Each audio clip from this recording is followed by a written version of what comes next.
नमस्कार, आप सभी का स्वागत है हमारे YouTube चैनल पर। इस वीडियो में हम बात करेंगे बंगाल की खाड़ी और अरब सागर में चक्रवाती तूफान की संभावनाएं काफ़ी ज़्यादा प्रबल रूप से दिखाई दे रही है और ये सिस्टम कितने ज़्यादा इंटेंसिफाई हो सकते हैं, इनका ट्रैक क्या हो सकता है और कहां पर लैंडफॉल करने के चांसेस हैं। इस वीडियो में हम विस्तार से बात करेंगे।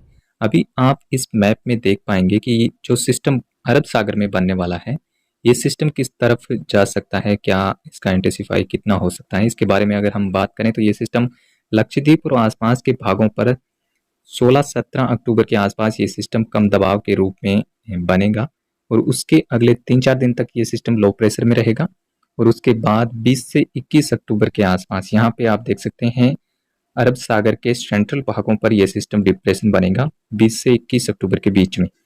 और उसके बाद अगले 24 से 48 घंटे के दौरान यानी कि 21 से 22 अक्टूबर के बीच में ये सिस्टम साइक्लोनिक स्टॉर्म यहाँ तक ये बन सकता है। ऐसी संभावनाएं अभी जीएफएस के मुताबिक नजर आ रही है।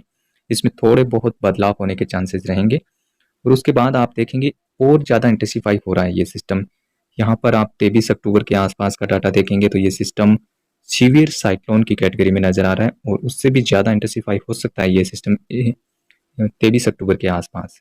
और उसके बाद में आप ये जैसे सिस्टम थोड़ा आगे बढ़ रहा है, इसके प्रेशर पे आप अगर नज़र डालेंगे तो और ज़्यादा प्रेशर कम हो रहा है। और 24 अक्टूबर के आसपास ये सिस्टम वेरी सीवियर साइक्लोन या फिर एक्सट्रीमली सीवियर साइक्लोन की कैटेगरी में देखा जा सकता है। और जब ये सिस्टम गुजरात कोस्ट के बहुत ही पास में देखा जाएगा उस समय इसका सबसे ज़्यादा इंटेंसिफाई होने की चांसेस हैं। और लैंडफॉल की टाइम ये सिस्टम थोड़ा सा कमज़ोर हो सकता है। सीवियर साइक्लोन की कैटेगरी के आसपास ये सिस्टम लैंडफॉल कर सकता है, ऐसी संभावनाएं अभी के मुताबिक बन रही है। और अभी इसका जो ट्रैक है आप यहाँ पे इस मैप में देखेंगे तो ये सिस्टम कहीं ना कहीं पाकिस्तान की तरफ जाता हुआ दिखाई दे रहा है, लेकिन पाकिस्तान पर इसके लैंड करने के चांसेस काफ़ी कम हैं। लेकिन ये सिस्टम गुजरात, भारत के महाराष्ट्र और गुजरात के आसपास कहीं पर इसके लैंड करने के चांसेस काफ़ी ज़्यादा हैं।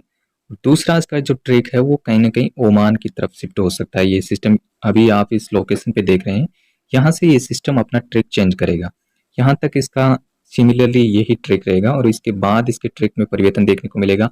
यहाँ से ये सिस्टम गुजरात कोस्ट की तरफ भी आगे बढ़ सकता है और दूसरा जो इसका ट्रैक है वो ओमान की तरफ हो सकता है।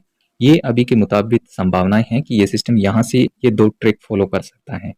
इसके बाद आप देखेंगे बंगाल की खाड़ी में भी एक सिस्टम काफ़ी ज़्यादा मजबूत सिस्टम दिखाई दे रहा है और ये सिस्टम भी डिप्रेशन या फिर साइक्लोन तक जा सकता है। अगर स्थितियाँ फेवरेबल रहती है तो ये सिस्टम भी साइक्लोन बन सकता है, लेकिन इसके थोड़े से साइक्लोन बनने के चांसेस कम नज़र आ रहे हैं क्योंकि इसी समय अरब सागर का जो मॉइस्चर है वो अरब सागर में जो चक्रवाती सिस्टम बनेगा उस पर ज़्यादा मॉइस्चर रहेगा, जिसके चलते बंगाल की खाड़ी में इतना ज़्यादा मॉइस्चर रहेगा नहीं तो ये सिस्टम बहुत ज़्यादा इंटेंसिफाई होने के चांसेस नहीं हैं।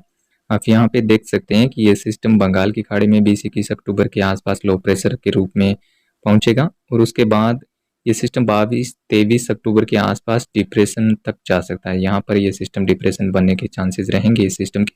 और उसके बाद में आप देखेंगे ये सिस्टम उड़ीसा कोस्ट की तरफ आगे बढ़ने के चांसेस दिखाई दे रहे हैं, लेकिन इसके चांसेस हो सकता है कि ये म्यांमार, बांग्लादेश की तरफ भी आगे बढ़ जाए। लेकिन ये सिस्टम अगर उड़ीसा की तरफ आगे बढ़ेगा तो इस सिस्टम के साइक्लोन बनने के थोड़े चांसेस ज़्यादा रहेंगे। लेकिन जो अरब सागर से इस सिस्टम को मॉइस्चर मिलना वाला है उसको यहाँ पे इतनी मॉइस्चर मिल नहीं पाएगा। हालांकि बंगाल की खाड़ी या दक्षिणी चीन सागर से इसको थोड़ा मॉइस्चर मिलेगा, जिसके चलते ये सिस्टम डिप्रेशन या फिर कुछ समय के लिए हो सकता है ये साइक्लोन भी बन जाए। यहाँ पर भी आप रेनफॉल मैप में भी देखेंगे कि इस सिस्टम का जो अभी का जो ट्रैक है वो जीपीएस के मुताबिक किस तरीके से इंडिकेशन मिल रहा है। ये सिस्टम आप यहाँ पर देखेंगे, ये सिस्टम जब तक डिप्रेशन बनेगा और डिप्रेशन से साइक्लोन के बीच में जो इसका ट्रैक है वो पश्चिम की तरफ ज़्यादा रहेगा और जैसे ही ये सिस्टम साइक्लोन बनेगा, थोड़ा इंटेंसिफाई होगा, उसके बाद इसका ट्रैक जो है वो उत्तर पश्चिम की तरफ आगे बढ़ने की संभावना है। और यहाँ पे आप देखेंगे यहाँ से इसके ट्रैक में थोड़ा बदलाव होने के चांसेस रहेंगे। हो सकता है कि ये सिस्टम भारत की तरफ भी बढ़ जाए और हो सकता है ये ओमान की तरफ भी आगे बढ़ने के चांसेस रहेंगे। लेकिन अभी जो ट्रैक है वो लेटेस्ट ट्रैक कुछ इस प्रकार से दिख रहा है जिसमें ये पाकिस्तान को हिट करता हुआ दिख रहा है। तो इसमें निश्चित तौर पे अभी भी इंडिया पर काफ़ी ज़्यादा इसके चांसेस हैं लैंडफॉल के और ओमान पर भी उतने ही चांसेस इसके लैंडफॉल के हैं। और हालांकि ये अभी फाइनल हो चुका है कि अरब सागर में लगभग फाइनल है कि यहाँ पे चक्रवाती सिस्टम बनेगा और काफ़ी मजबूत सिस्टम बनेगा, जो कि वेरी सीवियर साइक्लोन या फिर एक्सट्रीमली वेरी सीवियर साइक्लोन तक के उसके जाने के चांसेस हैं। लेकिन बंगाल की खाड़ी में अभी कंफर्म नहीं है कि वो सिस्टम साइक्लोन बनेगा या फिर डिप्रेशन तक ही सीमित रहेगा। लेकिन अरब सागर का सिस्टम अभी यहाँ पर चक्रवाती घटना काफ़ी ज़्यादा बढ़ चुकी है और यहाँ पर निश्चित तौर पर साइक्लोन देखने को मिलेगा। लेकिन इसका ट्रैक और इसके इंटेंसिफाई में लगातार बदलाव देखने को मिलेंगे। अभी काफ़ी टाइम है इस सिस्टम बनने में, हालांकि 15-16 के आसपास ये लो प्रेशर बन जाएगा।